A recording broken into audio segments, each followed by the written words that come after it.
Wih di Xpeng. Jadi kalau gue tanya temen gue yang di Cina, mobil Cina yang paling canggih itu apa sih? BYD? Bukan. BYD itu terkenal dari salesnya, dari blade battery-nya, dan lain-lainnya. Tapi yang paling canggih itu ada di belakang kita, namanya Xpeng. Ya, jadi ini adalah pabrikan dari Cina dan hadir di Thailand dan membawa banyak mobil di sini. Nah, kita akan bahas nggak terlalu banyak, tapi semuanya dapat lah. Mulai dari P7i, ada yang G9, terus di sini juga ada G6 yang lebih kecil, dan juga ada mobil terbang, tapi belum dijual. Nah, sekarang kita akan bahas dari mobil yang paling kecilnya mereka, yaitu Xpeng G6, dan yang sudah dijual di Thailand. Jadi Xpeng G6 ini, kalau kita lihat ya, Xpeng itu dia punya beberapa persamaan ya. Cuma untuk yang versi Thailand, dia nggak ada punuknya di bagian atas sedikit gitu, buat lidarnya nggak ada. Tapi kalau kita lihat, dia tuh punya banyak sensor di sini. Kayak misalkan di sini ada banyak parking sensornya. Terus di atas itu ada kamera, dan semua mobil Xpeng kalau dilihatin dari ujung ke ujung, dia di bagian sampingnya itu selalu ada bagian menonjol ya, kayak list gitu ya. Tapi sebenarnya ini bukan cuma list atau aksen, tapi dia ada sensor, ada kamera di depan sini buat lihat yang sebelah kanan, sama ada kamera di bagian sini buat lihat yang sebelah belakang sini. Dan ini dipegang ternyata anget loh. Artinya ini kamera dipakai nih. Nah, jadi itu adalah sensor kamera, bukan kamera buat memperlihatkan sesuatu kayak kamera di bawah sini. Jadi kamera 360 itu tetap ada di sini. Nah, dua kamera ini buat apa? Buat hal lain. Karena emang mobil ini terkenal dengan self-driving-nya, dan juga cara sensor yang ngebaca jalanan ya. Kalian pernah lihat video kayak gini nggak? Nah, itu ada di mobil Xpeng. Terus pintunya, dia sudah pakai handle pintu zaman sekarang yang bisa tutup otomatis. Terus kacanya juga sudah frameless ya. Banyak banget mobil Tiongkok itu yang pakai kaca frameless. Emang sih gue suka banget mobil dengan kaca frameless yang kesannya wah gitu. Dan ini bukan sekedar kaca frameless biasa, karena kaca frameless ini dia sudah pakai double glass. Jadi tebal nih kacanya. Terus kita ke belakang lagi ya. Dia belakangnya itu mirip-mirip kayak Hyundai Kona EV yang terbaru ya. Cuma dibikin lebih smooth belakangnya. Tulisannya Xpeng G6 dan katanya masuk ke Thailand dengan harga 1,5 sampai 1,7 juta baht. Atau mungkin dia sekitar 600 jutaan lah ya. Terus dia tuh katanya punya 31 sensor secara keseluruhan buat eksterior. Ditambah kalau di versi Cina dia ada tongolan sedikit buat lidar, dimana dia punya sensor buat laser ya, dan itu sangat cepat sekali karena mobilnya dibekali oleh 2 buah chip dari Nvidia buat ngitungin itu semua. Di sini ada kamera juga di bagian belakang sini, tengah naruhnya. Kita buka di sini. Oke. Dan di sini juga ada kamera lagi. Jadi itu kayaknya sensor deh kameranya, bukan buat vision ya. Nah, terus di belakang ternyata bagasinya gede ya, dan speakernya ada tulisan Xpeng di sini. Dia pakai subwoofer ya. Kayaknya dia pakai brand sendiri namanya Xpeng, pakai brand mobilnya sendiri. Tapi kita lihat aja nanti suaranya gimana. Terus bagasinya juga di sini ada tambahan storage yang cukup besar. Di sini ada, nggak ada ya, cuma gitu doang ya. Jadi yang di sini nggak bisa dibuka, nggak bisa dibuka itu doang. Oke, sama nggak ada separatornya ya, meskipun dikasih ada tempat buat separator. Kita tutup lagi. Ini sayangnya pas kita buka bagasi depannya, dia nggak ada tempat buat storage ya, jadi cuma ketutup rapi gini aja. Tapi kita dikasih tempat buat ngebuka di sini buat nambahin washer. Kok keras ya? Oh, nah ini buat air wiper ya. Harusnya air wiper tuh nggak tutupin gini lagi, jadi agak repot bukanya 2 kali. Terus di sini buat akses ke untuk aki ya. Dan akinya ada 2 ini. Ada di sini sama di sini.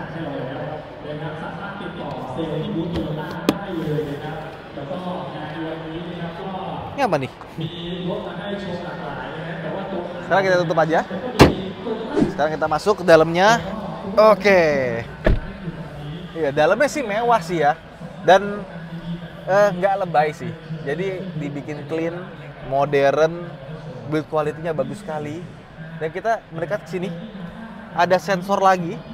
Ini buat ngelihat kita tuh awas atau enggak pas lagi nyetir ya. Kalau ngantuk mungkin dia akan kasih tahu tuh. Terus ini tuh kayak kita masuk ke dalam sekelasnya Audi ya. Build quality-nya bagus, tuh nggak goyang sama sekali. Bahan-bahannya juga bagus. Cuma emang dibandingkan dengan mobil-mobil Tiongkok lainnya, dia nggak terlalu flashy ya. Dia masih kelihatan elegan. Dan gue suka banget sama setirnya. Bentuknya lucu. Ya, posisi duduknya juga enak. Bisa diatur sedemikian rupa ya. Oke. Ada ventilated seatnya juga. Ini soalnya kursinya dingin. Terus dia sudah all auto power window. Dan dia punya speaker di bagian sini. Ini ketutupan sama kayak bahan fabric itu. Di sini pakai soft touch, kulit-kulitnya. Oh, ini bagus semua. Dan buat buka pintunya, coba mendekat deh. Di sini ada tombol.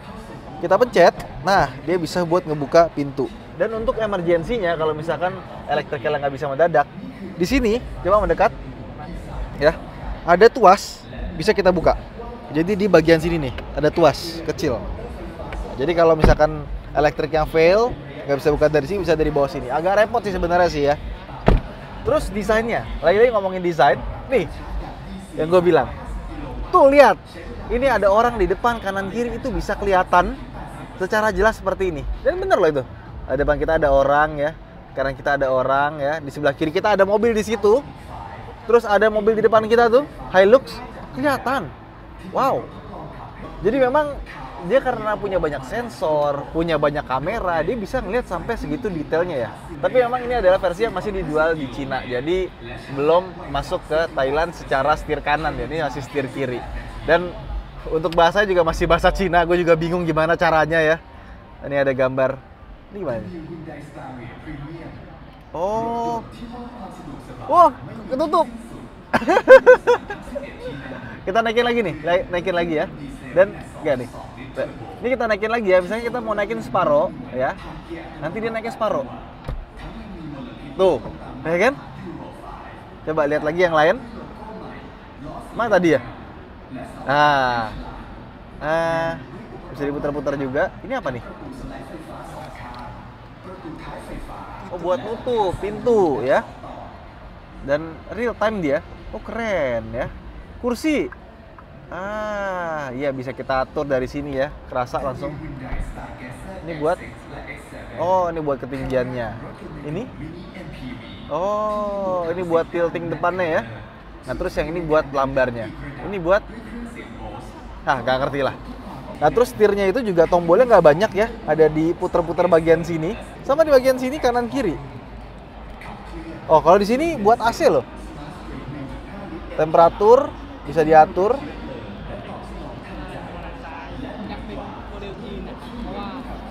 Ya begitulah. Ya sebelah kanan buat yang di sebelah sini kayaknya. Oh, buat sound system.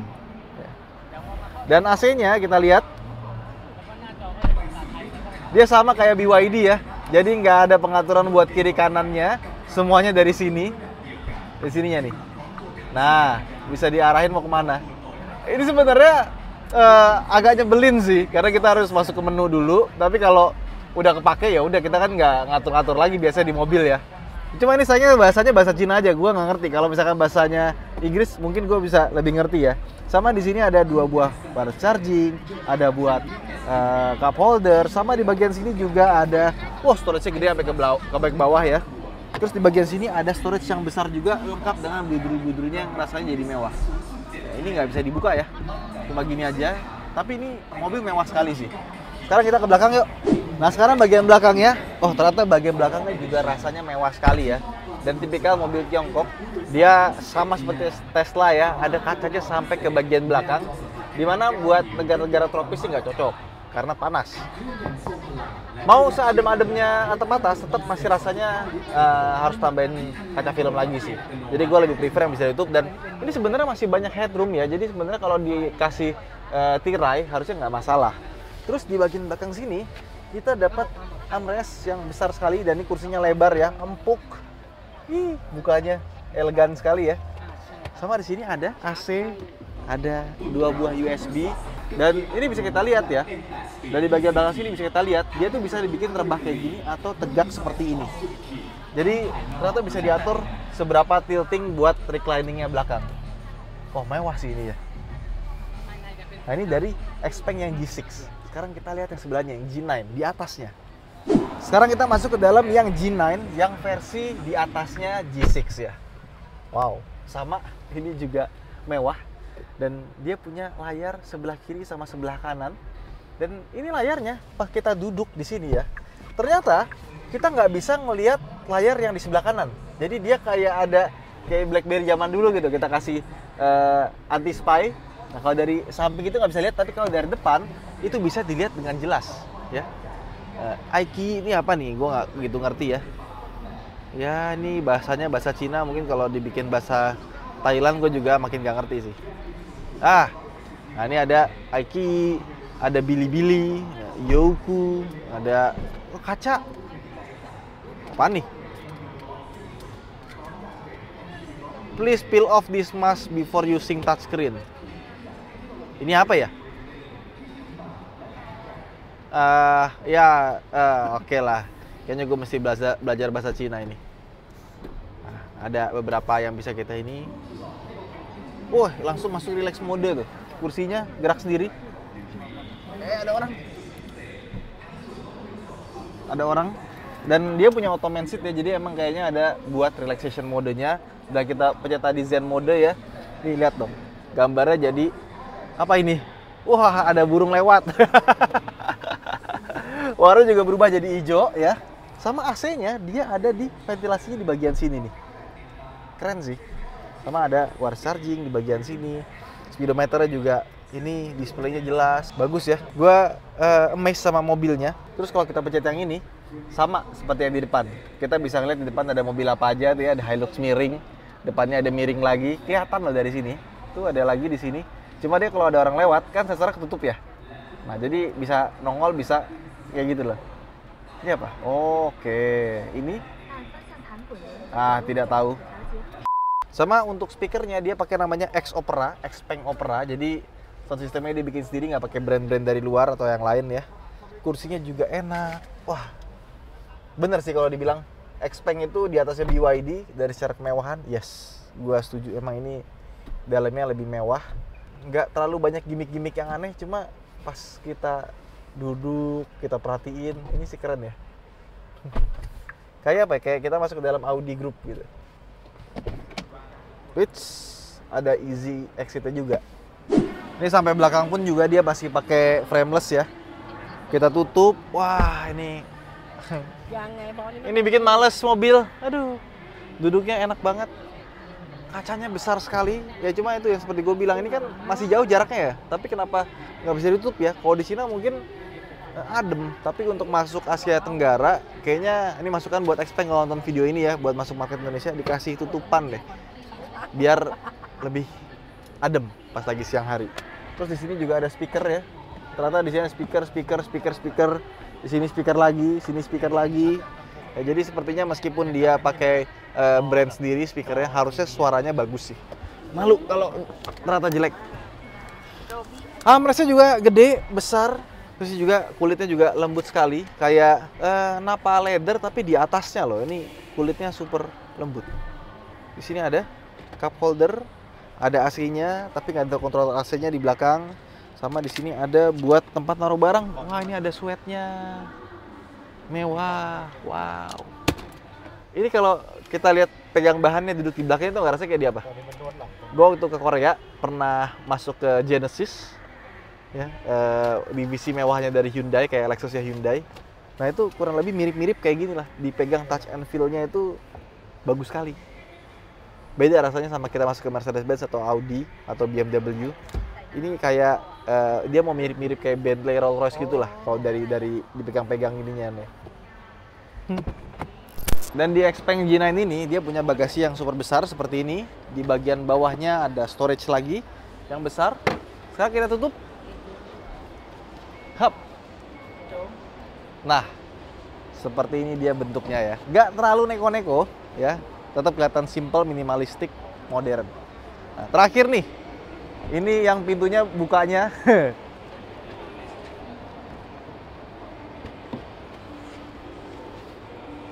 Kok nggak kebuka? Dia ada sensor, kayaknya dia mendeteksi kayak ada kita di samping. Wih, di Xpeng. Tapi mobil yang pintunya kayak gini itu nggak cuma Xpeng ya. Tadi kita ngelihat ada di MG, ada Cyberster. Terus tadi ada di sebelah sana tuh mereknya apa tadi? Ion.